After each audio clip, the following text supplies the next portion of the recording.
We're going to be talking about 25 website traffic methods exposed, and these are going to be 25 proven methods to get targeted traffic to your website. This is going to be a two-part series, so this first session is going to cover traffic methods 1 through 10, and these are not in any particular order. These are basically just an overview of 10 different proven traffic methods that you can use to get traffic to your website, to build your leads, to drive sales, whatever your goal is online, make affiliate income. These methods will apply for any kind of website. Website traffic and your business.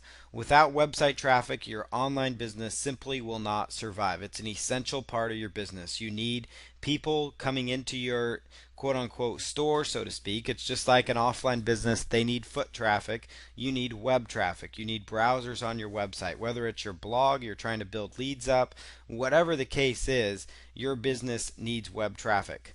Traffic brings you the audience that takes action on your site. Again, without people on your website, no action is going to take place. No list building is going to take place. No sales will take place. No affiliate commissions will happen. You can't sell advertising space on your website if nobody's there. So you need web traffic. Targeted website traffic is the absolute best type of traffic. You're better off getting a targeted visitor, meaning somebody that's really interested in the material on your website, than you are if you just get a casual web browser that may just be targeted to, let's say, just the United States. Well, they could be interested in all kinds of stuff. Like, you would be better off getting 1,000 people that are interested in model trains on your model train website than if you had 10,000 visitors that are just US browsers, for example. Maybe they're just targeted to the country, and you have 10,000 of those.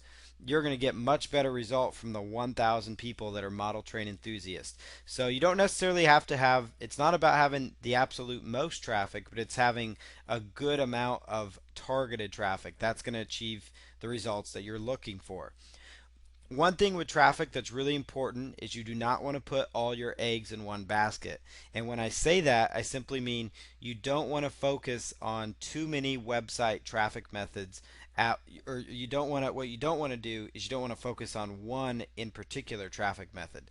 And so that would be like, you don't want to have your only traffic source be Google pay-per-click, because as many people may know, at any point Google could decide to change things. They could double or triple the price you're paying per click. They could decide to close your account down because you don't have control over that.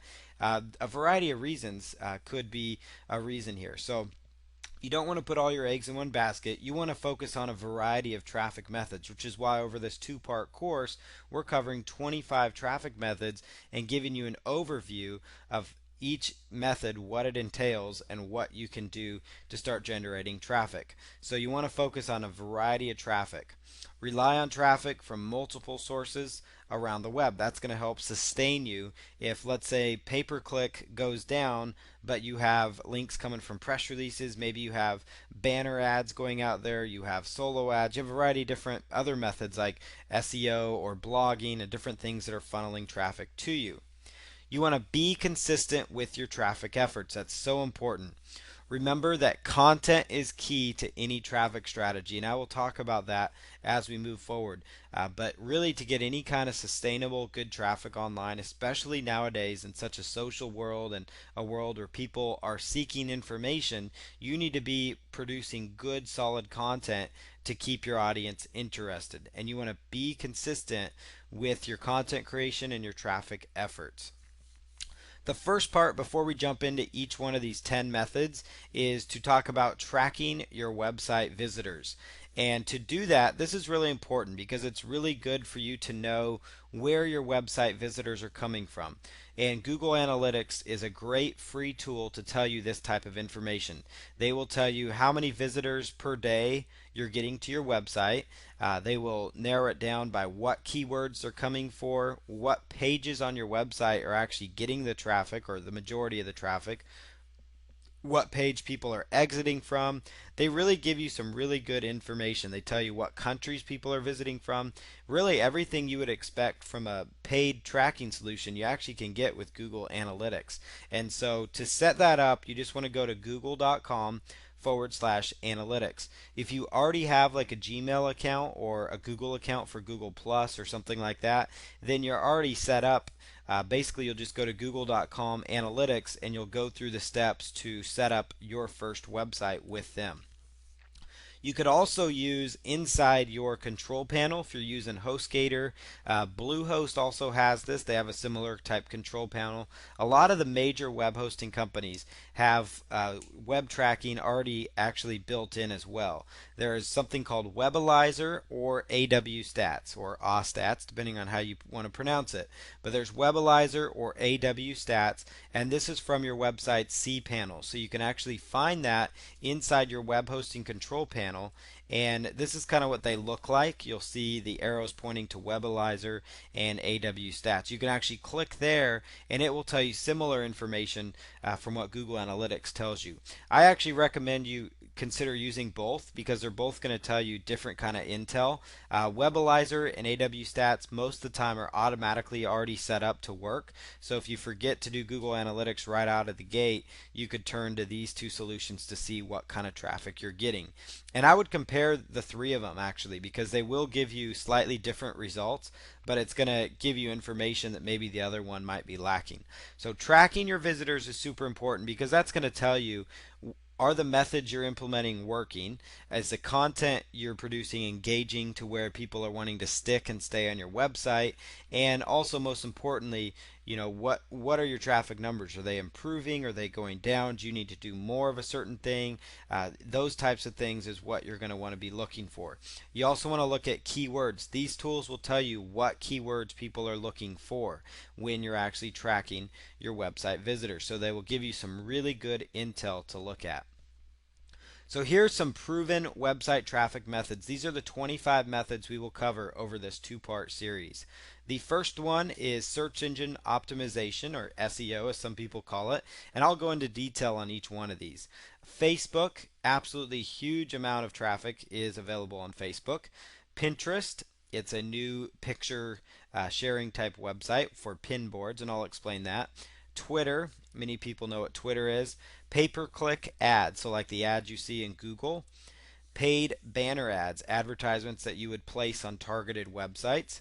Amazon, you can actually get a lot of traffic through Amazon through a variety of different channels that they actually sell. Blogging is absolutely one of the best traffic strategies out there, and it's a good way to start any kind of well-rounded traffic plan, and we'll discuss that as well.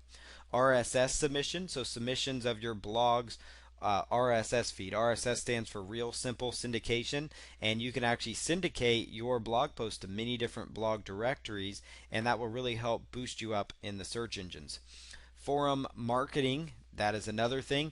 And with any of these traffic methods, it's all about exposure.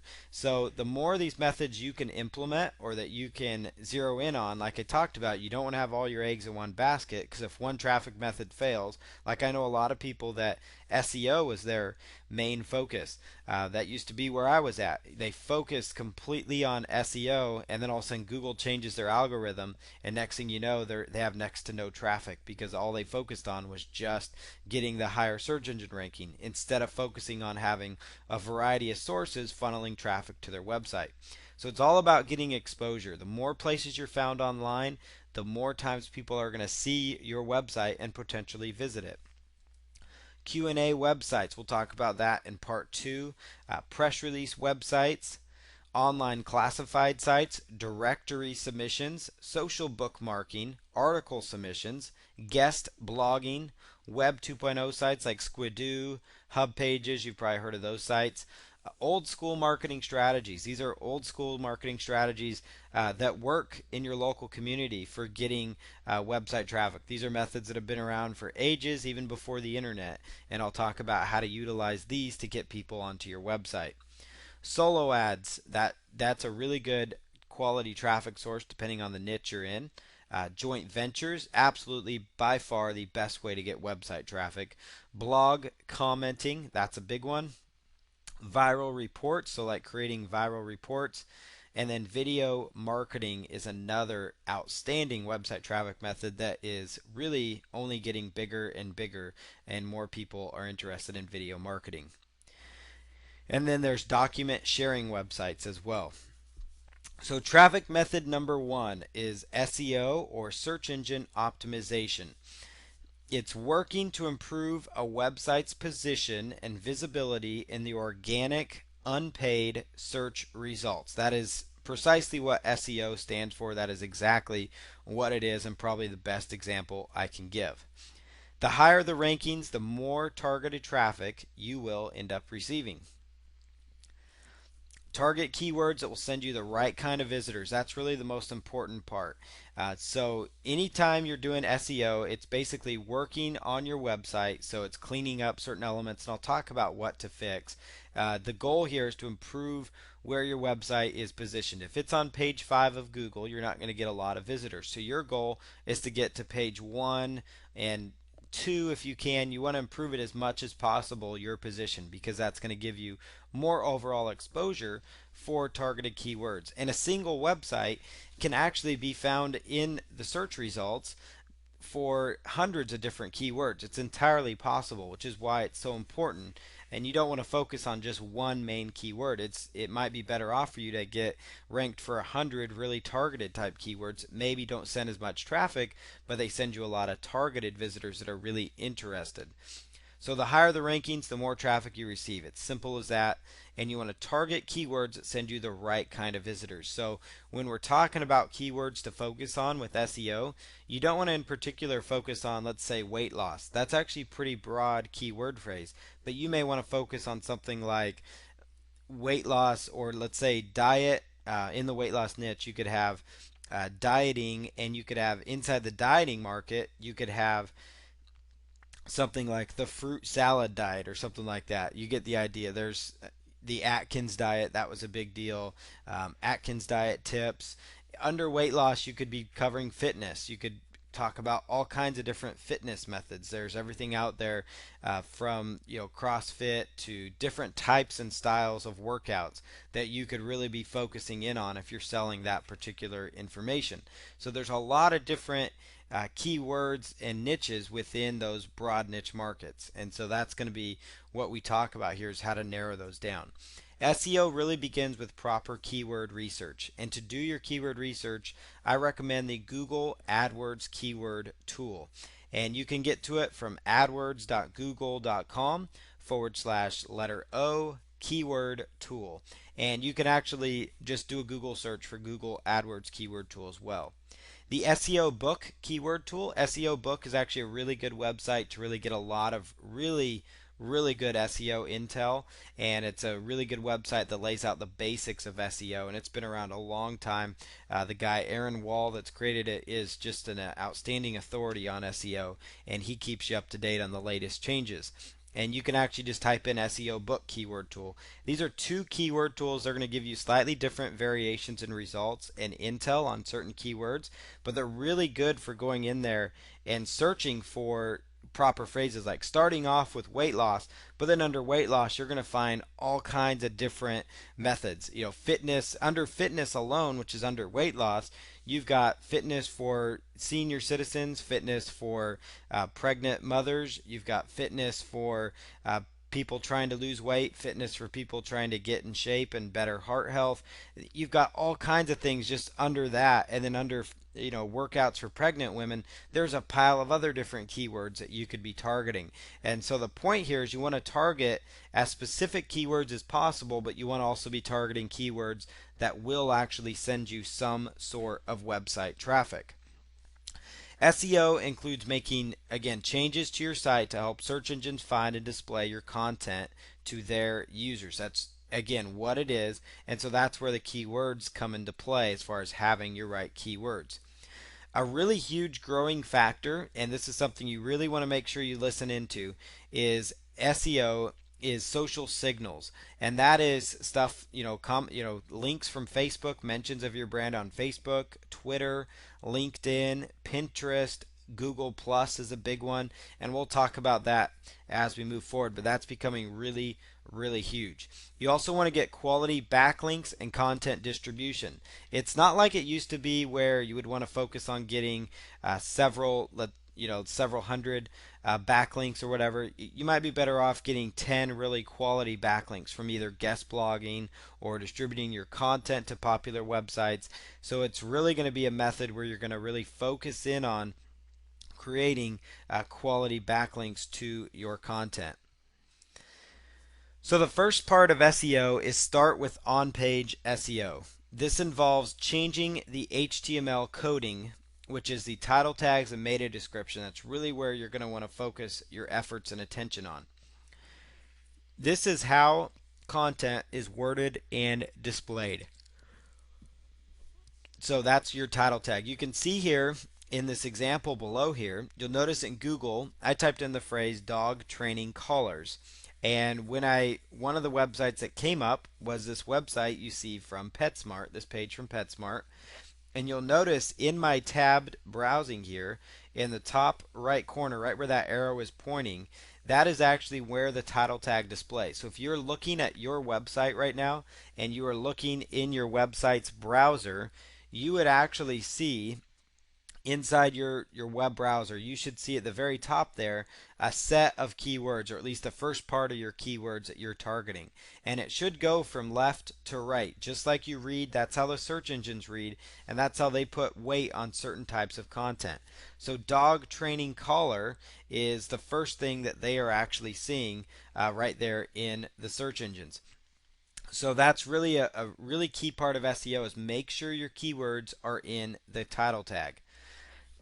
How your content is worded and displayed is also important, as far as, are you using your keywords in your copy? Are you overusing it? That's a bad thing. So you don't want to overuse your keywords. Like I tell people, is make your content make sense. If it makes sense to you, at the end of the day, that's going to make sense to your website visitors. And that's essentially what Google's looking for. They want relevant content that looks good and that is something that people are going to want to read.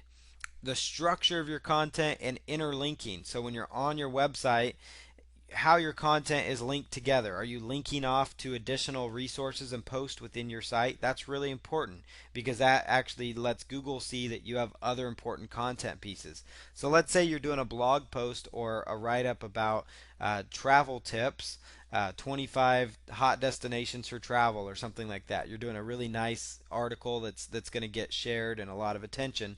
And right below that, you might have 3 other recommended articles, or within that article you may link to another article of finding the perfect piece of luggage, and that might link to an article where you talk about finding the perfect piece of luggage for what type of travel, international, going to the beach, those types of things. Maybe that will give you some ways where you can kind of interlink your content, because that is really, really important. On page changes, the first thing you want to do is change your title tags. So when you're doing any kind of on-page SEO, which is kind of what we're looking at here, you want to make sure you change your title tags. Your target keywords should appear in the title tag, as we talked about.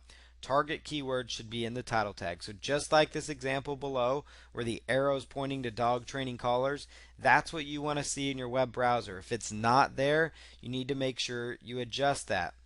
This is probably, it is essentially the most important on-page SEO factor, because when you're doing any kind of Google searches, the blue underlined part that you see in Google search results is the actual title tag. It's actually pulled from the title tag. You want to create unique title tags for each page of content. You don't want to target the same keywords all throughout your website. Your title tag should be unique to that page, and it could even be a couple of keywords that are targeted. Like you could have dog training collars and dog tracking collars, or something like that. Could be a keyword for one particular page. But what you really want to do is have a very unique, focused title tag for each page of content. So it should correlate perfectly with each one of your different pages of content.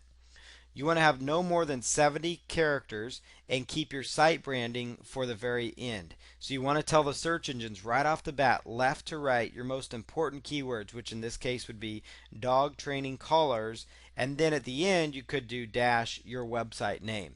So keep your website branding at the end. So you don't want to go your website name then dog training collars. You want to go your keyword first, than your website brand name if you want to go that direction. You'll notice here in the search results, all the arrows that I've got pointing here, every single one of those arrows is going to a title tag. Those are all the title tags in those particular pages. So you can see here and really study this page the importance of title tags. This was after I did a search for dog training collars. And each one of those blue underlined text is the actual dog or is the actual title tag. And so that's where Google pulls it. That's why that is the most important part of search engine optimization. And you really want to make sure you have that in place, because that can mean you're missing out on a lot of website traffic if you're not telling the search engines what exact keywords you're focusing in on. You'll see here how to edit your title tags, and I'm going to focus more attention on this just because it is such an important part of search engine optimization. Editing your title tags, it's found near the top of the HTML coding, and it appears like this in your HTML coding. So to get here, you'd want to use like a editor called Composer. It's Kompozer. Composer, it's a website editor. It's a free website editor. It's similar to Microsoft Front Page, Dreamweaver, Coffee Cup Editor, some of those other ones that you used to have to pay for. But Composer, Kompozer, and it appears just like this in the HTML coding. You'll go to the source section, and you'll notice here it's going to say title. So it's going to have the little caret to the left, and then the word title, and then that little caret to the right or arrow to the right. And then your keyword rich title tag here, that's obviously where your keywords would go, and then the title. And you see where that arrow is, that is exactly how it's going to look to you when you're looking at your coding. So if you're editing a standard HTML page, not a WordPress website, this is where you're going to go to change your title tags. You're going to go into an editor tool like Composer. So let's say you have a squeeze page, or you have a website that was built using HTML or PHP or something like that, where you can edit this type of coding. That's where you would go. So you'll want to use an HTML editor like Composer in source mode to edit this. And Composer is a free HTML editor. In WordPress, you could use a plugin like All-in-One SEO Pack. There's also another one called the Yoast SEO plugin, which is a really good one as well. So either one of those are going to be really good plugins for you to look at, because they can really help you drive traffic. Editing your title tag, again, found near the top right there. So you can see here, on page change number 2 is improving how your content is displayed. So to do this, you want to use proper header tags, and these would be things like H1, H2, and H3. So those are not viruses, those are actual header tags. Those are actually how search engines browse through and look at this stuff. You'll notice how your content is displayed here. The very top of the page is a header tag, small business loans. This page is very targeted for small business loans. If you actually read this content though, it makes sense. They aren't actually going out there and really abusing it in the sense that they're just stuffing this keyword in there. They're actually doing a really nice job of putting in a header. And a header would be almost like a section heading in a way that kind of directs people into the next part of that content. So you could do this very easily in WordPress. If you're doing a WordPress post, you actually can pull down. There's a pull down option. It typically is in the left hand side of your WordPress content editor when you're editing a blog post, and it'll say paragraph or style, and you could actually pull down and choose like, I want to use a header 1 or I want to use a header 2. And you don't want to use more than one of each of these if you can help it on the post, especially the header 1. You want to try to focus that on that particular page's content. So header 1 here, H1, like small business loans, where that top arrow is pointing at small business loans, that would be a header number 1. Right below that, you've got small business loans. That would be called a H2. That would be right below the first header. So you want to make sure at the very least that your first header actually has your keyword in it, because that's going to tell the search engines. The search engines see that, that, okay, this page is about small business loans because they see it in the title tag, they see it in the header, and then they see it in the content, thirdly. And that really is what they kind of use to see, okay, this page is relevant to this. And then the other most important element is to ensure your content is coherent, it's readable to your visitors, because Google actually has ways of seeing how people are coming in and out of your website. How fast they're bouncing out of your website. And so the longer people are sticking on your site, meaning you're providing them the content they want, the longer you're going to end up ranking in the search engines. So that, in a nutshell, is another set of on-page changes you can make. Creating your proper header tags, you could use an HTML editor like Composer. Select your text style. It'll say like heading 1, heading 2, and heading 3. Composer is really good about doing that as you create your content. Again, make sure you're incorporating your keywords into the header tags. And in WordPress, you can create header tags similar to Composer like I talked about. Under the paragraph dropdown, choose your heading style and make sure it actually is set for your keywords. Your website's content. When you're writing your content, you do not want to overuse your keywords. Try to use your main keyword phrase in the opening and closing paragraph, and then use it where it makes sense throughout the rest of your copy. So you don't want to like purposely say, oh, I need to stuff my keyword here. If it doesn't flow, don't use it. But if it makes sense, apply it in there. But at the very least, make sure it's in the opening paragraph and the closing paragraph, along with being found in your header, meaning it's kind of like a header that says like for example, small business loans. That could be your phrase. You could use it in attractive little header that says something like 5 ways to ensure you get a small business loan. But your keyword is in that header. Your keyword is found in the title tag. Then that's really important because that's going to tell the search engines this page is about small business loans. Write for humans and you will see a much better stick rate and you're going to end up getting much more traffic. A big mistake people made in the past with SEO was they were trying to write for the robots, and that caused them a whole lot of problems, is in that they weren't getting rankings. They were not getting ranked properly. It just was not working out for them. And so you want to make sure you write for humans and you will see a much better sticking rate. Focus on quality content. That's really, really important. And this is the type of content that you would want to find on a website. You know the types of websites you browse, you know which kind of content you read. So you want to have really quality content. If that means intermixing videos like that you've pulled in from YouTube, that's fine too. If that means linking out to different sources, then that's good too. That's really a good way to create content. Is come up with, a list of top 10 travel destinations, top 5 ways to ensure you get a small business loan. Those types of things people really, really want. 25 website traffic methods, for example. Those are things people want. They're interested in. It's going to draw their attention in, and they're going to take a look at what you have to offer. On page change number 3 is internal linking, and I just refer to that as getting your content found. Set up a sitemap which contains all the links to your internal pages on one page, or at least that links to a category that may link off to another set of your pages. But you want to make sure Google has a way of easily finding all your content at once.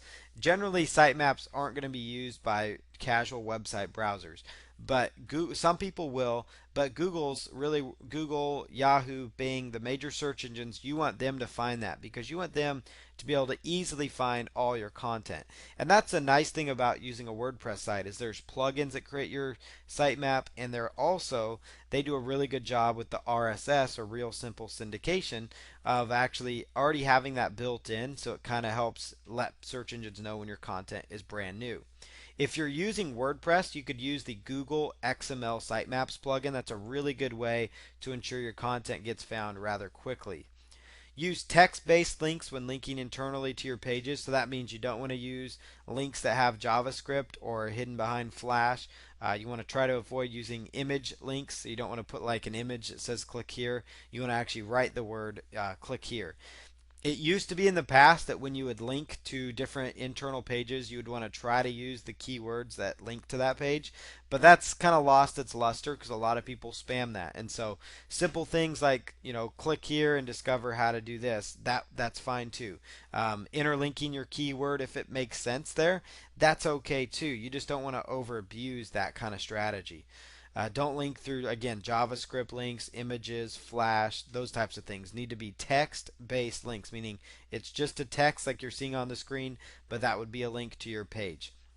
WordPress sites, again, have an RSS feed, which is just another huge plus. So that really helps get your content found and helps you get that exposure.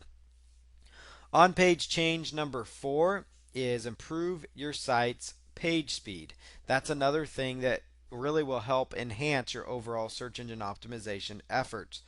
Check the page speed of your homepage using Google's Page Speed Insights tool. These are the types of tools, these are the things that if you hire anybody to do search engine optimization on your website, they're going to follow at the very least these first 4 steps to really get an idea. So this is kind of giving you a leg up, so you're not having to shell out $500, $1,000 to get an SEO analysis.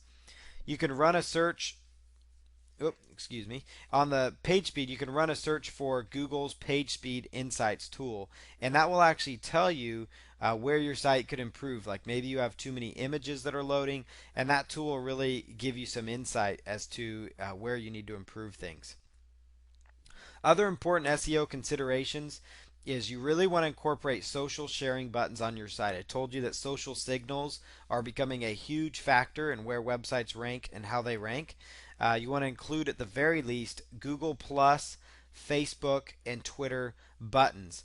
You can actually use something, it's called the Add This sharing tool. You can actually create Google Plus, Facebook, and Twitter pages and then link to those from your website using a tool called the Add This, which creates all your little social sharing buttons, including like your LinkedIn page if you want to have that out there as well. And that's really important. And then you also want to make sure you're using the social sharing options as well. The Dig plugin, it's Digg, and it works really well as far as on each one of your blog posts. It will actually have an option where people could share it through Twitter, Facebook, Google Plus. Those things are really important because as people share those things, those are called social signals. Those are kind of like what backlinking used to be back in the day of search engine optimization. They're becoming really, really important. You want to keep your content updated and fresh, keep it new, keep new content coming. If that means hiring somebody to do blogging for you, then that's what it's going to take. That's what you need to do. When creating your content, focus on quality over quantity. So you don't necessarily, when I say keep your content updated, you don't need to have a new post a day. If it's 1 or 2 blog posts a week and they're really high quality blog posts, that's great. That's going to be just fine. That's going to be okay for you. You're going to get a lot of traffic that way. Create content that would encourage shares from other people. You want to create those like top 10 articles that I was talking about. If that means combining, you could even go through YouTube and find 10 videos that apply to your niche market and put those into a blog post. You could find 10 inspirational quotes and say top 10 inspirational videos for fitness gurus or something. And you could put that into a post and embed each one of those 10 videos. You could link off to different, send a link to find different news articles that talk about a certain weight loss method. That's called, some people would consider that content curation, and that is what it's called. And that's where you're basically taking bits and pieces of information, top 25 shoes, top 5 video games of all time, and you could link off to articles that argue those things. I mean, you get the idea. Whatever your niche is, you can really find content that you could do. Top 10 articles, how to articles do really well, how to do certain methods and things. Case study articles do well, get a lot of attention. You want to create content that fits your niche audience. That's the most important element. Incorporate pictures, videos, and external links to other sources. That's a really nice, simple way to create fast content that's actually super high quality. And if you do not have a blog already, which I would recommend because it's a good foundation for anything, make sure you have a blog. So if you have a standard e-commerce type website just selling physical products, you want to eventually make sure you add a blog to it that you add relevant content to, because that's a blog's a really good way to incorporate things like the dig social sharing plugin. It's a great way to incorporate other sharing methods so people can share your content. Those social signals are kind of like the what backlinks used to be, how they were so important. Another thing that you can do, another SEO consideration and tip, do a Google search for the following: site colon yourdomain.com to see how it is being indexed. That will actually tell you, you don't want to put HTTP or www in front of the your domain. You want to put site colon yourdomain.com. That's going to tell you how many of your pages are being indexed. So you'll have a rough idea as to how many pages of content you may have, and that's going to tell you, is Google finding my content okay? So if you actually go through that and see that they're finding most of your pages, then that means that your content is being indexed. And since it's being indexed properly, you know at that point what you need to do to either improve that, like add a sitemap, or everything's okay because they're finding your content. SEO and backlinking. Again, I talked about, backlinking is not as effective as it used to be, but it still improves your website's ranking, and it's still something to focus on, especially if you focus on it with the intent of sharing good quality content out there. And if your really main intention is to just generate more exposure for yourself that happens to link into your website, that's where backlinking can definitely benefit you. You only want to get links from quality sources. So quality links are way more valuable than a large quantity of links. And when I say quality of links, they could be relevant blogs in your industry. They could be a directory that's very niche focused to the market you're going after. It could be a link on a very high traffic forum in your marketplace. Don't just do one backlinking strategy, like say, hey, I'm only going to do press release backlinks. But just like overall website traffic, now here we're focusing a lot on SEO. The cool thing is a lot of these when I talk about getting quality backlinks, each one of the future traffic methods that I talk about are going to be ways they're going to generate exposures for your website, some social signals, and then backlinks to your site. So it's going to kind of incorporate into this overall SEO plan that I'm laying out here. You want to have variety with your backlinking, and make sure you're getting links from social sharing type websites. So those would be Squidoo type pages where you can go in there and you can post your own content, social bookmarking sites that may be relevant to your niche market. It's like it used to be where you would want to go out and say, hey, I want to hire somebody and use a tool or software that's going to get me 500 of these type of backlinks. Well, that's not as effective as it used to be, and so it's better to just kind of focus in on creating good valuable content that you can then get shared out there. The best links are those you don't work for, which means you need to focus on creating extremely engaging content. Examples would be to look at your competitor websites, see what kind of content they're creating. If they have social sharing buttons like DigDig that tell them that this article was shared 15 times, or this article was shared 25 times or 28 times, then that's where you need to really focus on.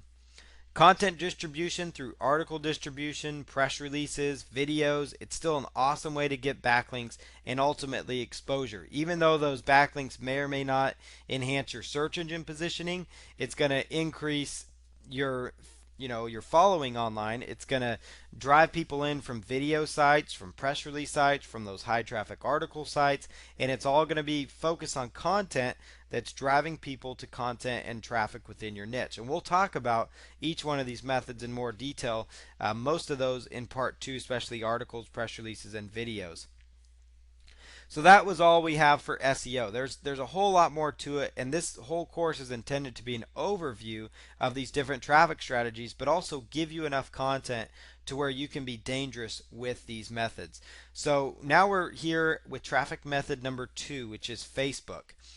Facebook, it's the absolute most visited website online according to Alexa. That right there tells you it's a website that you should be looking at for getting traffic. There are multiple ways you can use Facebook to get traffic to your site and offers. There's Facebook like and share buttons that you could put on your website. We talked about that with social signals as part of SEO. But Facebook like and share buttons, you can get those through like Add This has them, the Dig plugin. Facebook even has pages where you can just embed their share buttons. And that's a really important thing. So getting your content shared by other people on Facebook, that's going to be really important. Facebook profile. You obviously want to have a Facebook profile, especially if you're really serious about doing this. Facebook pages, that would be another thing to really focus in on if I were you, is to generate and create your own Facebook page. Facebook ads. Facebook ads are going to be something that you really want to, that's going to be essential for you. Facebook ads will really can drive you very targeted amount of traffic. With Facebook ads, you can actually target down to age group, gender, and what their interests are. Like you could type in their interest in is model trains and golfing, and you could narrow down by their age, ages 45 to 75 if you wanted to. And Facebook can get you really targeted exposure, very targeted exposure to your offer. So Facebook ads is another way to get traffic. Facebook sponsored posts, that's where you may post something like, let's say you have a lot of Facebook friends or you have a Facebook page with a lot of followers. You could make a post, and then it'll have an option right below it that says promote this post. It's like $6.99, and I've actually done that, and it actually gets me quite a bit of clicks, almost 100 clicks or something for that low amount of money, which is actually a lot cheaper than a lot of other pay-per-click methods. So there's promoted post as well, sponsored post as they call it. Facebook groups. You could create a whole group around your niche market. So you could create a group around model train lovers if that's the market you're going after. And within that group, since you're the moderator, you can post, every once in a while, post links to your website. You don't want to actually create a group with the intention of, hey, I'm just going to spam them with my content, because that's not going to work. It's not going to build a good group. But you want to have a group that has good discussion, maybe debates in there about different types of trains that they like to collect, or different debates as to who's the better person on Dancing with the Stars, those types of things. And then you can casually, put in links to your own resources in there. But Facebook groups is definitely another way. So you've got like and share buttons, Facebook profile, Facebook pages, Facebook ads, Facebook sponsored post, and Facebook groups. These are all excellent ways to get traffic. Here is the Facebook like and share button. You can place this button on your site. You will find that again on Facebook. The Dig social sharing plugin has it. WordPress does have plugins for that. Add This also offers Facebook sharing options, and it's another really good tool to look at. Encourage website visitors to share your content. Encourage them at the end of each post. Hey, if you like this post, make sure you share it. Or, I'm going to hold a contest that anybody that shares this, you're going to be entered in for a $50 Amazon gift card. I mean, whatever the case is, encourage them to visit. Now, you don't want to be buying people off for sharing your stuff, but you could do a contest, that they're entered into a contest for sharing this. Or you could do just basically create good content. If you have good content, people are going to be more apt to share it with their friends. Facebook profiles, you can share your blog posts on your profile to your friends, and most of the time you might have joint venture partners. I do a lot of joint venture marketing through my Facebook profile. I find people in that market and I friend them. On your profile, include your main website or where you work. Friend people in your industry. These could be potential JV partners even that you are finding. Actively friend people in your marketplace. Be actively seeking people that you know or that you know of or that have products, and you'll be surprised how many may friend you. Facebook pages. You can go to facebook.com/pages/create, and you can create a Facebook page about your brand or your website, and just kind of create a page that describes what you have to offer. Local businesses, this is great for company, brand or product, public figure, or cause. They give you several different options to create them. Promote your page on your site, and you could also promote it in Facebook ads for relatively cheap. You could really actually grow your Facebook page following with Facebook ads by sending targeted Facebook ads to a targeted demographic and group of people. Include a link to your site, give updates, overview of your services or what you offer. Those are all things you could do on your Facebook page. Connect with your audience. You could run contests, different contests of different things. So if you comment here, I will enter you into a contest. If you do this, then you'll be entered into a contest. Or you could even run promotions like our Facebook page and get 15% off, or take this in to the pizza shop today and get 10% off your order. Let them know you found us on Facebook, those types of things. Or you could even do something like say the word pizza and get 15% off today. You could actually do that kind of stuff, that kind of social engagement on your Facebook page. Facebook ads, facebook.com/advertising. Target your specific demographic down to the age and interest. They make it really simple for you. Promote your page. You could promote a landing page like a squeeze page that might generate leads for you. You could also promote it through a blog. Run very simple ads. You can look at other examples of ads that are currently running. One thing to really look at, and this works just as well for Google AdWords too, is really look at what kind of ads have you seen run multiple times over and over again, like maybe for like the last week. Maybe it's an ad you've seen ran for several months. You know that ad is doing something because it's staying there and people are still willing to pay for it.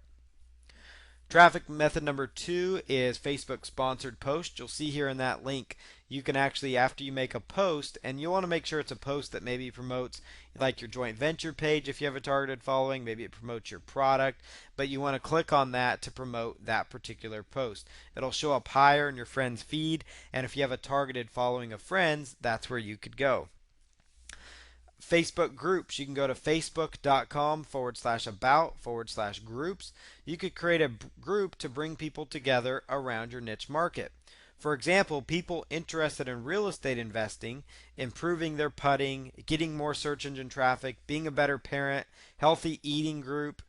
Those types of things are groups you could create. And then you could recommend every once in a while links on your blog post, maybe video you created, maybe the casual affiliate link to an offer or product you recommend. You don't want to spam it, you don't want to go overboard here, but Facebook groups can be a great way to create discussion and get a group of targeted, interested people. And as I mentioned earlier, Facebook is one of the most visited websites in the United States especially, so you may as well target that website and leverage it for long-term gain. You can promote your site inside the group as well. Traffic method number 3 is Pinterest.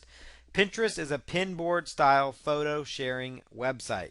Users can create groups of images around themes. This is traffic method number 3. Pinterest is another social type website. If you have a website with a lot of pictures, I didn't mention this in social signals, but I will now. If you have a website with a lot of pictures, you'll want to try to also include the Pinterest sharing option as well, because that may really enhance your traffic. Pinterest it's a pinboard style photo sharing site. Users can create groups of images around themes which are called pinboards.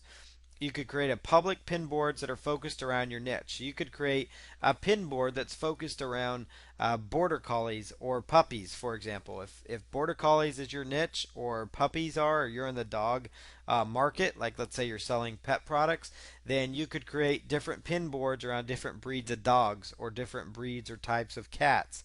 And within that, you could encourage people to share and post those things. You'll be amazed at how rapidly fast people actually are joining Pinterest, and how quick you may end up getting quite a bit of following on that particular pin board. And inside your profile, that's where you would set up your information. You could create and add your own pictures to the pin board. You could share other pictures that you find. On any images you create, you may want to consider including your website link at the bottom, maybe in a smaller right hand corner of it, maybe right near the bottom. That way, if it gets shared around Pinterest, for example, you're getting website traffic from that because people see your website there. You could also consider content rich infographics. You've probably seen those. Those are the big graphics that actually have a lot of information on them. They may talk about top 10 ways to lose weight, and inside that, you could give statistics of different weight loss methods or top 5 cardiovascular workouts. And you can almost do almost like a blog post, but in a graphic. And you can just Google how to create infographics, and there's quite a few really good tutorials out there. You want to try to use images on all your blog posts because if people are on your website and they end up liking the content, they could share your content, your article piece on Pinterest because when they share it, it shares it with your direct link. And Pinterest, again, is another high authority website. So creating pin boards around your theme and your niche, those are all good ways. Be as creative and unique as possible to stand out, especially if you're creating your own images. But at the very least, create pin boards that are focused around your market that bring in the type of people you're interested in. And believe me, you'll find it. Pinterest is a huge website. You could type in fitness for pregnant women on Pinterest and you'll find all kinds of workouts, or you could even do workouts for pregnant women. And you could combine a bunch of different pictures in there and you could start seeing a following of people that are interested in that topic. And a few of those images you could link off to your website where maybe you have a list of other workouts for pregnant women.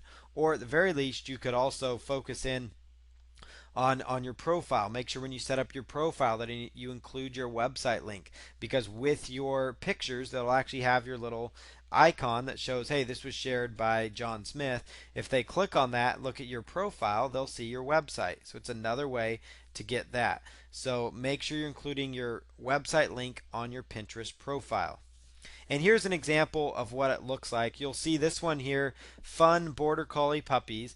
You'll see here where I'm pointing at, Pinterest does a really good job of actually bringing in search engine optimization elements into their website. So you can see from this example here that I'm got an arrow pointing fun dash border dash collie dash puppies. They do a really good job there. You notice it in the title tag, and then you're also going to notice right here there's just 2 pictures on this board, but it's got 302 followers. And that was just from just posting something up there for fun just to see what would happen. And there's just 2 pins. I just have 2 pictures, but I have 302 followers. And you'll notice here the website that I shared these from, they're actually the ones that end up getting the traffic if you clicked on it here. Now, if I were to curate a bunch of images or create my own images or images that I have the rights to use and work on, then it would be my website in particular getting this traffic. But you can see here, there's my profile. If they click on it, they're going to go to my website too. And the website could be about around pets. You know, they might come across it. But 302 followers for that one little Pinterest board. Traffic method number 4, Twitter. Twitter is one of the most popular social media sites online. We all know that. Many people have heard of it. Twitter is a microblogging platform that allows for 140 characters. So it's 140 characters. It's not like Facebook where you can post a longer post or Pinterest where it's about pictures, but it's just a short, succinct way to get a message out there. You can get traffic by adding a Twitter button to your website. So that's another thing you can do. Just like with Facebook, you can have a Twitter sharing button or say tweet this post, those types of things. AddThis.com is a great suite of social sharing tools. So you can include the sharing buttons that you could post on your website. If you are using WordPress, you could use a plugin like the Dig plugin to include your Twitter followers.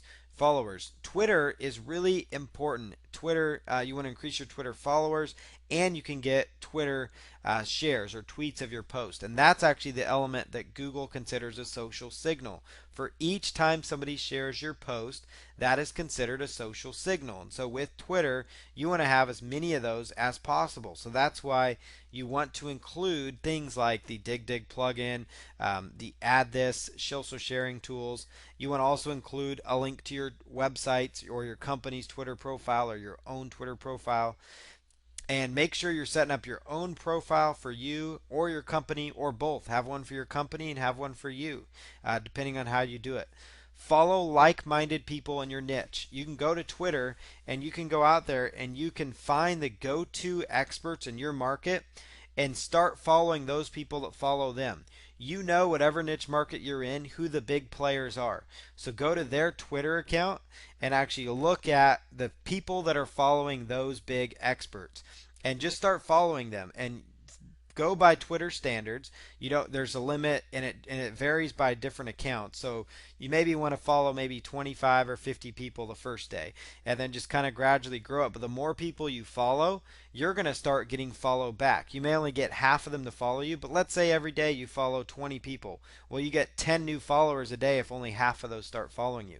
And those 10 people that are following you are now, you know, they're interested in your market because they're following the go-to experts in your niche. So you each day you do that, by the end of the month you might have 300 Twitter followers. By the end of the year you may have 12, you'll have 1200 Twitter, no, you'll have 3600 Twitter followers, over 3000 Twitter followers by the end of the year if you focus on doing this on a daily basis. And these are people that you know are interested in your topic. So when you start posting blog posts, you're going to have some people that are targeted in your niche that may go across and come across your blog post.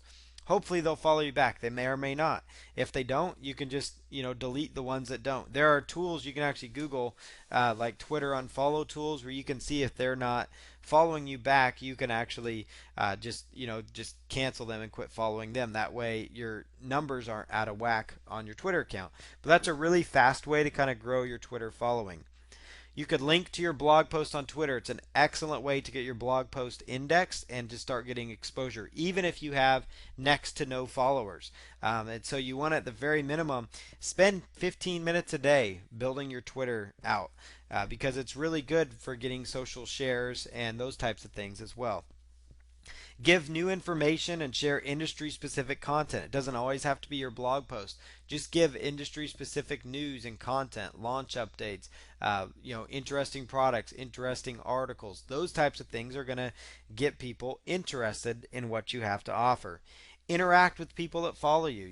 Look at what they're talking about and then write them back and say, hey, I agree with you here. Interact, start the conversation. That's going to really help you build up your Twitter following and your Twitter exposure. This is what Twitter looks like. This is what Google's Twitter account looks like. So this is what Twitter looks like. You can share articles, share content. You'll see here they've got 6 million followers, but that's Google. And so you could have 1,000, 2,000 followers. You start with 500. You're going to start somewhere. So start following people in your market and get out there and start using Twitter. Traffic method number 5, pay-per-click ads, or PPC ads as they're referred to sometimes. PPC ads or pay-per-click ads can be a reliable traffic source. In fact, it's probably one of your most reliable traffic sources because you can almost know when you're going to get traffic and you can shut it off as well. So it's a very good traffic source in that sense. You can test offers out with it. It's a really good source. AdWords.google.com, that's where you would go. And then if you want to get on Bing and Yahoo, which I highly recommend, you may as well use them all, bingads.microsoft.com. Or you can just Google the phrase Google AdWords, or you could Google Bing Ads and you'll come across it. You pay for each click to your website. So each time someone visits your site, you pay for it, whether it's 10 cents or $4 a click. You really want to make sure you know your numbers because some niche markets can be a lot more than other markets. And that's where it comes into play, again, about targeting really targeted and focused keywords. It can be the fastest way to get any kind of targeted web traffic that you control. If you have a new offer up there and you want to start getting traffic, paid advertising is probably the best way to go. Facebook, when I talked about Facebook ads earlier, they have Facebook pay-per-click ads. So you can almost kind of lump that in here with this traffic method. But you've got Google AdWords, Bing ads, and Yahoo ads. You've got Facebook ads, which are considered pay-per-click ads. And again, it's very fast, the fastest way to get any kind of targeted traffic that you control. You bid what you're willing to pay on certain keyword phrases. And so you want to make sure the keywords you're bidding on are phrases that are going to drive you the actual kind of traffic that you are interested in. It's important to have a budget and a plan in price because you can blow through your budget very, very quickly. So make sure you have a plan in place. What are your business goals? Is it to get leads, sales, affiliate commissions, build up your Facebook page following, Those types of things. What are your goals? What are your expected conversion rates? You need to know these numbers when you're running pay-per-click ads. What is the average value of each sale or lead? Is it $1 a lead? Is it, each lead, because they stay on your list for a long time, worth $50 a year to you? Some people it is. Is it worth $12 a year? Maybe it's $1 per lead per month type thing. So is it worth $12? So let's say they're worth $12 a lead for you, and you're spending, let's say, $4 to get that one lead, then you're going to profit $8. It's going to be worth it to you. So you got to know these numbers, or else it's not going to be profitable for you.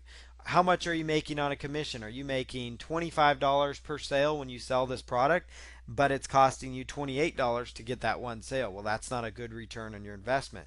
But let's say you're making $25 commission and you're only spending $10 to make that 25, you're profiting 15 every time you run that ad. So you may as well keep it going. So you got to know your numbers, you got to know your goals to make pay-per-click work effectively for you. But it is a phenomenal way, like I said, to get any kind of targeted traffic in a fast amount of time. SEO takes time. Social media is going to take time. Facebook and Twitter, those are all going to take time. Facebook ads, all the stuff that we've mentioned previously is going to take time to get you traffic, but pay-per-click ads are really effective. Look at other ads as examples when creating your ads. Geo-target your ads to only places that are relevant. So if your ad is only good for English-speaking people, then you maybe only want to target like Canada, the United States, Australia, and a few other English speaking countries. If your offer is only good for US only, like your local business, then just target the United States only. If it's good only in Europe, then just target Europe. Don't target other unneeded sources, because that's going to just lead to over expense, and you're spending more money. Consider using ad extensions like site links. They offer site link ads, which means you could link off to internal content pieces on your site. Know your market and schedule ads when they are going to convert. A lot of times people will know, like between Monday through Friday, I'm going to get the best results. And on the weekends, I don't really get that many people. So I'm going to shut my ads off on the weekend. So know those types of things as well. Now, if you're in a market like the work from home business type market, those people, they could be up all the time. So you could just run your ads all day long. But if you're in a very specific sector of the market where, let's say, you're zeroed in on getting traffic, let's say you're in the financial type niche, and people, part of your lead system and follow up system is you want to be able to call that person back that day, then you don't want to be running your ads on the weekend if nobody's there to call people back or to answer phone calls or answer emails or whatever the case is. So you would shut your ads off the weekend. So use ad scheduling to your advantage. You don't have to be at the top to get traffic with pay-per-click. You do not have to be. In fact, sometimes you don't want to be, because you're going to be at the top, and sometimes people are casual browsers, so they'll go to the first ad and decide, oh, that's not for me. Then maybe the second ad, and maybe the third or fourth ad, they might actually stay on there because they're just kind of casually browsing. You're going to spend more to be at the top as well. Now, in some cases, it's good to be on top because you're going to be getting more traffic that way, obviously, but is it a good return on you? So bid for return on investment. Bid for that best return on investment. It might cost you $2 a click to be in position number 1, but if you're in position, say, number 4, let's say, it might only cost you 75 cents a click. Well, that's $1.25 different per click. And so you're probably better off sitting there in position number 4. You're going to get a better return on your investment. Use the Google AdWords keyword tool to identify keywords. I talked about that when I talked about SEO, but that's a really effective tool for finding proper keywords as well, keywords that you can target. Consider targeting keywords by exact and phrase match, so that way you're not doing broad targeting. So like, for example, if you were doing broad match, dog training collars might show up for anything about collars, which could mean cats. It might show up for training, which could be somebody interested in fitness. It could come up for dogs, which could be a variety of different topics with dogs. Everything from boarding dogs to shampooing dogs to taking them for walks, and not be targeted to what you have. But phrase and exact match, they're not going to get you probably as many clicks or as many impressions as you may want, meaning how many times your ad shows, but it's going to actually get you a very exact that very exact keyword phrase. So dog training collars. Your ad will show up for that exact keyword phrase. And that in the long haul is going to be better for you. It may not get you the most traffic right away, but it most of the time is going to be better because you're getting the type of visitor you want.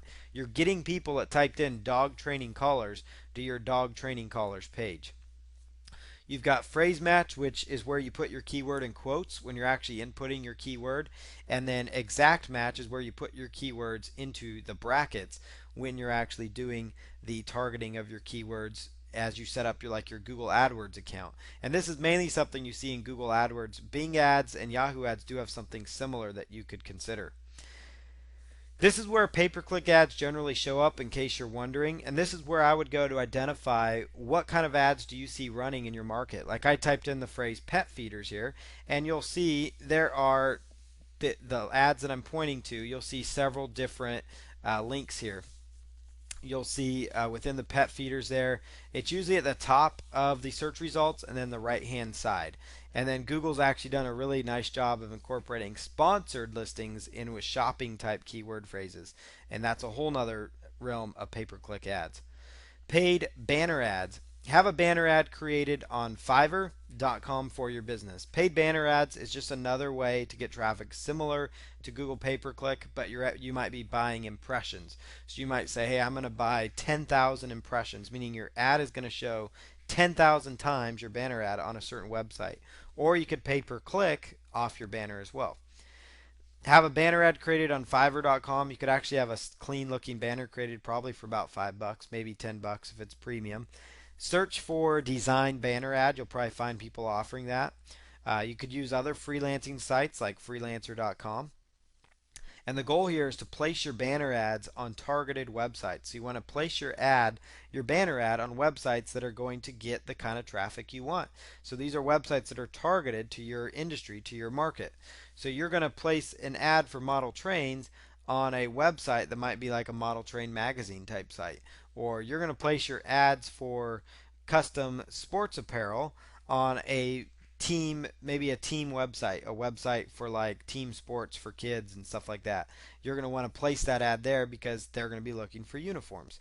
So that gives you the idea. You could use freelancing site like freelancer.com if you don't want to use Fiverr, but you really want to, it would really help you to get a banner ad eventually, to have one created for your website. Even if it's a casual affiliate type site, if you can get a banner ad created for $5, it's a good tool to have because you can actually take that banner ad and place it for rather inexpensive on some websites on targeted websites. So you want to find sites in your niche to place your banner ad on. Google search your niche and then in quotes type in advertise here. So you could type in golfing and then put in quotes advertise here. Or you could type in dogs and put in advertise here. Example, you could do weight loss, advertise here. So that would tell you, that would pull up websites that have an advertise here button. So you could actually place banner ads on those pages. You could also Google search the phrase in quotes, and the reason you do this in quotes is because it gives you kind of more of an exact search results to what's coming back. Your banner ad here, that's what a lot of websites will say when they're saying, hey, you could have your banner ad placed here. Look for banners on websites and blogs that you frequent. A lot of blogs offer banner ad space. So look the website you're on. If you see banner ads, there's a good chance you could contact them about placing it. The most important part is you want to make sure it's targeted to your niche market. And when you create that banner ad's going to link to a page on your site. Most of the time where I would send them is to a lead generation type page. That way you're building up an email list, and that's another way to get long-term traffic is your email list, because you're building that list up and you can send them an email that gets you traffic. A lot of blogs offer banner ad space, so keep your eyes open for those. Google search, another one, powered by cranky ads, and then weight loss or your niche keyword here. The reason you want to do that, Cranky Ads is a tool, it's a plugin that a lot of people use on their websites to manage their banner advertising. So if you Google search powered by Cranky Ads and then your niche, you're going to come across several different places in your marketplace that are actually carrying banner ad space opportunities. So you could place your banner ad on several different sites. Make sure you use a tracking link so you know your performance. You could use something like Bud URL. You could use bit.ly, and those types of things will tell you what kind of traffic you're getting. There's also other monthly paid options out there as well, like Link Tracker and other programs. Those will actually tell you which banner ad is getting you the kind of clicks you're looking for. That way you know, do I want to keep this banner ad here or do I want to renew it or not? Because a lot of times you're just going to pay for placement. You might pay them $50 a month to run your banner ad. And so if it's not working out for you, then you could move on to something else. Understand where the banner ad will be placed before you purchase it. That's really important. And then make sure your banner ad that you're linking off to a page on your website. Most of the time you want to link it to like a lead generation page. Know what the cost per impression or click is for that particular banner ad. That's another really important thing to consider as well, is what is the cost per click so you can calculate your return on investment. Here's an example of banner ads. You'll see here, right here on the left hand side, this is an RV type website, and you'll see here right there they've got a banner ad space going. Now they're kind of using also Google AdWords as well within their website. So you could actually potentially place a Google AdWords banner on this particular website. Google has like a Google placement option as well, but you could just find websites in your niche that are using banner ads, and that's an example of what it would look like. So you've got a banner ad, and you could have different sizes. You could have the taller one there. You could have the ones that go horizontal, the ones that go vertical, the skinnier vertical ones. Square ads sometimes work well. So you may want to have a couple banner ads created to fit your needs. And before you even get a banner created, you could go find several websites and then figure out what size you need. But that's an example of what banner ads look like. The most important thing is your banner ad should fit with the target audience of the website. This website's about RVs. They're selling insurance for RV owners because that's something they would need. So that would be an example of a good targeted ad. Traffic method number 7, and we have this method and then a few other ones that we're going to be covering today, and then we'll be all wrapped up for part number 1 of this traffic series. Method number 7 is Amazon.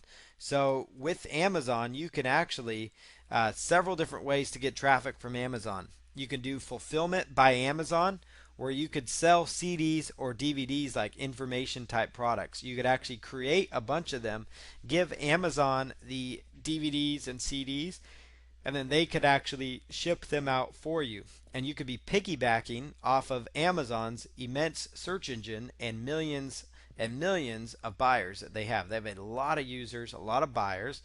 You could sell your site's products on Amazon.com. They actually let you do that. Amazon Advantage, it's a self-service consignment for media type products. You could actually post your media type products. So let's say you have music and CDs, you could do that there. Amazon product ads, if you have an e-commerce site where you're selling physical products through a website or a website catalog, then you could actually post your ads right alongside of those relevant products. And then when people click on that, you're getting charged pay per click. So Amazon kind of has their own pay per click thing. Amazon display ads, just like banner ads on Amazon, but you can actually run them on Amazon. Publishing a book on Amazon Kindle, include your website link in that book where it makes sense. So include it at the beginning, maybe a few times in the book if it makes sense. But Kindle can be a great way to get traffic. We all know Kindle is huge. It also is a good way to generate passive income for yourself. Publishing a physical book through CreateSpace is another great way to build up your authority and also to get you long-term traffic because you have your link out there in a physical book. So it's a really tremendous way to get yourself long-term traffic that you have going out there. So Amazon, there are a lot of different methods you can use. I would recommend going to Amazon.com, looking at the bottom of their site and just seeing all the options they have for you. They are loaded actually with potential because this is another huge traffic source. You can actually go to their page that says make money with Amazon, and they will tell you all types of different services about how to sell on Amazon. You can actually sell and list your own products on Amazon, kind of like your own eBay type store. You could have your own Amazon web store. Fulfillment by Amazon. Amazon payments, you could use them for payment. Advertise with product ads or display ads. publishing with Kindle and CreateSpace.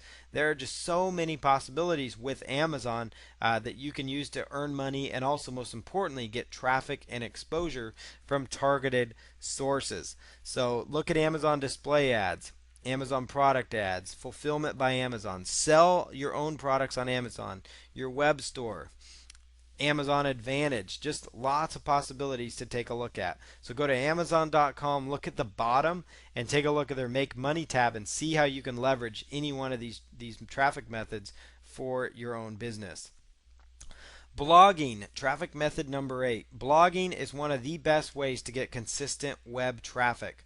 WordPress is absolutely the best blogging platform out there on the market. You could use the social media plugins like DigDig or Add This. I've been really harping on that mainly because it's so important to SEO. So if you're doing any kind of blogging, make sure you use those social sharing options because that is essentially what search engines want. They want to see people socially engaged on your websites. They want to see website visitors that share your content. That's going to be really important. You can use the Yoast SEO or all-in-one SEO pack plugin. That will actually do all the SEO things needed for your blog that were mentioned in traffic method number 1. Create a consistent content creation schedule. It doesn't have to be daily. It could be once or twice a week, and it doesn't have to be on the same day. You could just set a goal though of each week I want to have 2 blog posts. I want to have one blog post that's kind of like a curated type content piece. I want to have another one that's like a how-to article. Whatever the case is, create a consistent content creation schedule. Consistency is key to being an effective blogger. Quality posts are better than a large quantity of posts. You're much better off having 10 really good posts as opposed to 100 posts that are like 250, 300 words that have thin content on them. Search engines don't appreciate that. They will appreciate the 10 high quality, higher word articles than they will the large quantity of posts. Consider when you're doing your content, create lists, top 10 places to travel, top 5 golf courses in the country, top 8 ballparks to visit, top 25 theme parks in the country, top 6 water parks. Create list, content curation. Content creation works really well because you could link off, you could find relevant sources. You could just come up with the topic that you want to write about and then find that content online and then write your own little info on it, your own little ideas or your input around that subject matter, and then link off to that article post. Embed videos and images. Find videos on Flickr. Find other pictures that you have a right to use. Use videos from YouTube. You don't even have to create the videos. If the video does a good job of explaining what you're trying to explain in your blog post or does a good job of helping people in your niche market, then by all means embed that video and use it. Create content that your niche wants. Your niche wants and desires certain types of content. So create the content that they are desperate for and that they are interested in. Create a community and open up commenting. So you could use like the Disqus, DISQUS, commenting plugin to kind of help create that community, or you could just use the standard commenting feature that's involved with your blog platform, which I would recommend is WordPress. If you're not blogging on WordPress, you're really setting yourself up for a world of hurt later on. Create a community and open up commenting within that community. And that way, that's going to be more social engagement, which search engines will see, and it's going to get people to stick on your website. You'll see all the major blogs and websites, they have a lot of content. They have a nice community being built around that content. Use a plugin like the spam-free WordPress plugin or Kismet for spam. That will actually make your blog efforts that much easier. It's also going to prevent a lot of comment spam, which may close down your website or make it hard to open. And it's also going to free you up because you're not spending all this time deleting these. Those posts do a really good job of just deleting those kind of spammy comments that come through. Share all your new posts on social media channels with your followers. So share it on Twitter, share it on Facebook, share it on Google Plus. That's probably the most important one to really share it on because Google really puts a lot of weight on that one. Here's an example of a nice looking blog. This is a blog about weight loss that this person has generated. You can see here she's got lots of good content. She's monetized it with advertisements. She's got good categories, but most importantly, look at the top right corner. She's got her Facebook, Twitter, and Pinterest up there. Especially for like weight loss type stuff, Pinterest does really well because people like to see before and after type pictures. But you can see at the very least she's got her Facebook, her Twitter, and her Pinterest. So she's using social signals. She's got her Facebook page like button in the right hand corner there. And so that's the kind of thing you want to do with your blog. And you can use, as far as a theme goes, there's a variety of really good free WordPress themes that you can find. You can just Google free premium WordPress theme to come across those ones.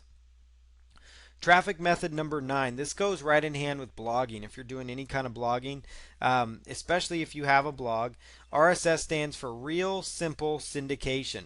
It's a fast way to distribute updates to your website across the web. It also provides a great way to get quality backlinks from social relevant websites. And you can submit to RSS feed directories and RSS search engines. You can actually search for blog directories or RSS feed directories, and you can find them. They're sometimes referred to, like I said, as blog directories. To find them, run a Google search for RSS blog directories, and the way you get traffic is you actually submit your RSS feed, which most of the time when you're using WordPress, almost all the time, it is going to be yourblogdomain.com, so yourdomain.com or yourblog.com /feed, FEED, and that's going to be your RSS feed. That's what you're going to submit to these RSS feed directories that you come across. So do a Google search for RSS blog directories, RSS submission, those types of keywords to find them. The site toprankblog.com has a really good list of sites to submit to. So if you Google search RSS blog directories, you may find this site called toprankblog.com in there, and they have a really good list of RSS feed submission sites that you can go to save you a lot of time. And you can just go there. It's a really easy process. You could probably submit to a whole pile of them within an hour, maybe 2 hours. Once you're done, the nice thing about it, every time you do a new blog post, it automatically updates on all these different websites that you've linked to. So every time you do a new blog post, it automatically goes out there. So the followers and people on these websites see you updated it. It tells the search engine you updated it, and that really helps you drive a nice amount of new traffic to each one of your blog posts. So use RSS submissions, especially if you're going to be utilizing blogging. This is an example of what a blog submission might look like. So you can see here by this example, you're putting in your country or state, your category, your blog title, which would be kind of like your main keyword or the focus on your blog, and then your URL. And then if you want to do a reciprocal link to them, some of them make you do it, some of them don't. I would generally avoid that. If they're going to make you do that, I would go on to another blog directory. But some of them just do it as an option. But at the very least, all you're putting in is where you're from, your category, your blog title, and your URL. And then some of them will even ask for your RSS feed URL, which in that case, that would actually be the RSS would be yourblogdomain.com /feed. So it's very simple because it's usually only 3 or 4 fields that you're filling out. And once you're done, you're done. And then every time you update your blog post, it's going to be generating a lot of exposure from these other websites. Traffic method number 10. This is the final traffic method we'll cover here in part number 1 of this 2-part traffic training course. Traffic method number 10 is all about forum marketing. It's getting traffic from forums, and that means getting involved. These are relevant forums. You want to find active forums in your niche market to be a part of. Google search things like weight loss forum or your niche forum. So things like, like weight loss or golfing forum to come across them. Fitness online forum or like your niche online forum. These are examples of what you would do. Where I put your niche, that would be the market you're trying to get traffic from. They should be the highest traffic forums in your niche market in order to get you the most results possible. Make sure they allow you to set up your link on a profile. If they don't allow you to set up your link on a profile, then more than likely it's not going to be the best use of your time because you're not going to get a huge amount of results from it. A big plus is if they give you a signature link to place a line to place a link. That would be absolutely huge because then you could link to your blog within your niche market and you can go out there in this forum and start engaging with people. You get involved by asking questions, responding to people that have questions, getting involved in the discussions or the debates. You don't want to go right into a forum and just post your link out there. You absolutely do not want to do that. In fact, you very rarely, if ever, you almost never want to even include your link on there. That's really important. You do not even want to include your link in an actual forum post. You want to include it in a signature or on your profile if they allow it. That way people on their own time can come across it. But getting involved there is going to get you exposure. The more amounts of posts that you make, those are long-term links that are out there. Actually deliver real value to the discussions because people will notice. Get more views with quality content and occasionally by being controversial. So be controversial in that niche. You might have an opinion that's stronger than everybody else. That's going to actually draw a lot of interest and get a lot of people commenting and going back and forth. Don't spend all your times in the forums though. It's not the most effective traffic strategy, but it's another way to get exposure in your niche market.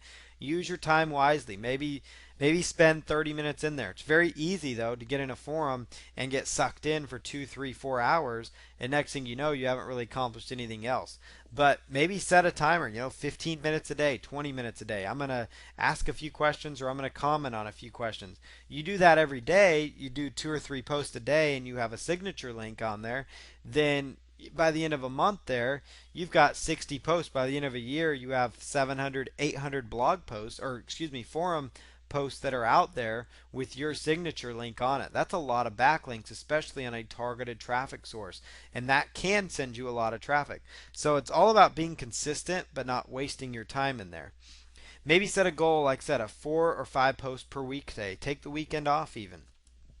That's close to 100 posts per month and 1,200 by year end. And each one of those posts could have your signature link going back to your blog. And you don't want to, I wouldn't put like an affiliate link. I would send them back to your blog or even send them to your squeeze page or landing page. The more exposure you have on those forums, the better for you because you're getting a very high quality traffic, high traffic from a lot of different people. There are other forums that offer a buy, sell, trade section, so they're focused on actually buying, selling, and trading stuff, as they say. You can Google search the phrase, just like I have it here in quotes, buy, comma, sell, comma, trade, in quotes, forums, and then your niche market. So like buy, sell, trade forums for golf, buy, sell, trade forums for webmaster forums. These are typically found with webmaster forums. Internet marketing forums often even have a special offer section that you could get further traffic from by posting a certain offer in that niche market. Many of you have probably heard of the Warrior Forum and know how that goes. You can post offers that the community wants in these areas. So depending on what kind of niche you're in, the webmaster forums, they like to know about website traffic. So if you can teach people about website traffic, you could actually post in the buy, sell, trade section. Post in the classified section. A lot of forums, even other niches outside of online marketing and those types of markets, have a classified section that you could post on. This can be an excellent source of targeted traffic. Here's an example when looking at other forums too. This here is a weight loss, a diet and weight loss community. What you want to look at here is the numbers. When you first go here, you want to look at what kind of comments or what kind of amounts of views these posts are getting. Here's a thread, for example, with 88,406 views. 88,406 views. That is a lot of eyeballs and a lot of targeted eyeballs, meaning they're interested in weight loss. And then you'll see just down here 10,398, 29,636. A lot of these forums tell you this kind of data. So what you want to do is look at what kind of views they're getting. Get an idea as to the types of views they are actually seeing and go from there. Here's the Warrior Forum. This again is another very popular website forum. It's got a Warrior special offers section where you can actually post special offers. You can see some of these special offers. This one has 32,000 views, 12,000 views. Some of these are brand new. They have about 600 views. It's another great way to get exposure, especially if you're in this particular niche market. So this is the end of the first part of our traffic two-part traffic series. We've got 15 other traffic methods to cover on the next session, but these are traffic methods 1 through 10. I encourage you to get out there, start taking action. Any kind of traffic method, it's all about having variety of traffic methods and being consistent as you go out there and get traffic.